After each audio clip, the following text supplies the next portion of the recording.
Appointment ہوئی ہے ان کی مشتبہ صاحب کی، کیا یہ وار چھوٹی کرے گی یا اس سے اور بڑھے گی؟ دیکھیں، اگر آپ تاریخی اعتبار سے دیکھیں تو ایران کبھی بھی چھوٹی جنگ نہیں لڑتا. ایران کی جنگ ہمیشہ لمبی ہوتی ہے. 8 سال انہوں نے عراق کے ساتھ جنگ کی، اور اس جنگ میں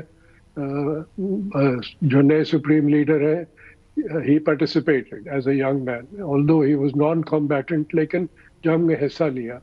تو یہ ایران کی میں سمجھتا ہوں کہ ایران اور امریکہ کا یہ کلچرل کلیش ہے کہ امریکہ کا وہ اسٹیمنا نہیں ہے جنگ کا لیکن سر جتنا کہ ایران میں ہے. عراق کی وہ فائر پاور بھی تو نہیں تھی نا جو امریکہ اور اسرائیل کی ہے. بالکل درست، لیکن ایران 90 ملین کی آبادی ہے، بہت بڑا ملک ہے، عراق سے کئی بار بڑا، اور وہ جنگ کے لیے تیار ہیں اور کرتے رہیں گے. اور یہ جو اپوائنٹمنٹ ہوئی ہے اس سے ظاہر ہوتا ہے یہی کہ IRGC اور ملٹری سپورٹ کر رہی ہے، اور انہوں نے اس اپوائنٹمنٹ کی سپورٹ کی ہے.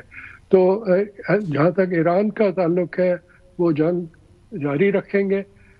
اسرائیل سمجھتا ہے کہ انہوں نے آج اناؤنسمنٹ کی کہ ہم 3 ہفتے اور بمباری کریں گے، لیکن اب اسرائیل اور امریکہ کے درمیان ایک فاصلہ پیدا ہو رہا ہے، اور وہ اس لیے کہ امریکہ نہیں چاہتا کہ یہ جنگ لمبی ہو، کیونکہ اس سے امریکہ کو بھی نقصان ہوگا، صدر ٹرمپ کی اپنی ریپوٹیشن پہ نقصان ہوگا. ان کی الیکشنز آ رہی ہیں، اور اسپیشل الیکشنز میں پتہ چل رہا ہے کہ ٹرمپ کی انڈورسمنٹ وغیرہ جو ہے وہ اتنی فائدہ مند نہیں ہوتی.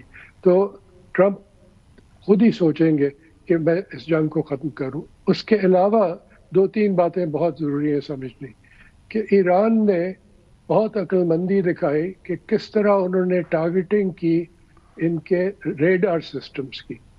اب دیکھیں دنیا میں بہت تھوڑے تھیڈ سسٹمز ہیں جو کہ ڈائریکٹ کرتے ہیں میسائلز کو، اور سب سے بڑا ان کا جو سسٹم تھا وہ جارڈن میں ان کا جو بیس ہے موافق سالتی ایئر بیس، اس وہاں پہ تھا. $300 ملین کا سسٹم ایران نے وہ اڑا دیا، اور اس سے ان کو کنٹرول نہیں ملتا، نہ ہی ان کو پتا ہے کہ کہاں سے میسائلز آ رہے ہیں اور کس طرح ہم ان کو گرا سکیں. آپ کو جو ویڈیو دکھاتے ہیں، اور یہ میری رائے نہیں ہے، یہ رائے ہے پروفیسر تھیوڈور پوسٹرل کی جو کہ MIT کے اسپیشلسٹ ہیں میسائلز میں. وہ کہتے ہیں جو ویڈیوز دکھاتے ہیں جس میں ایکسپلوژنز ہوتی ہیں، وہ لوگ سمجھتے ہیں کہ یہ گرا دیا انہوں نے میسائل، وہ خلا میں ایکسپلوژنز ہو رہی ہیں، کیونکہ جو میسائل کی ایکسپلوژن ہوتی ہے وہ بہت بڑی ہوتی ہے.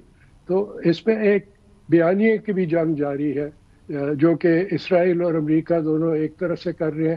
لیکن ایران نے نہ صرف وہ بہت بڑا بیس ریڈار بیس ان کا جارڈن میں اڑا دیا، انہوں نے قطر میں، UAE میں، سعودی عربیہ، بحرین، کویت، ہر جگہ پہ انہوں نے اٹیک کیا ریڈار فیسلٹیز پہ، تاکہ ان کی فورسز کے ان کے میسائلز کو بلائنڈ کریں. اس لیے وہ پینیٹریٹ کر رہے ہیں. تو یہ بہت ضروری ہے سمجھ.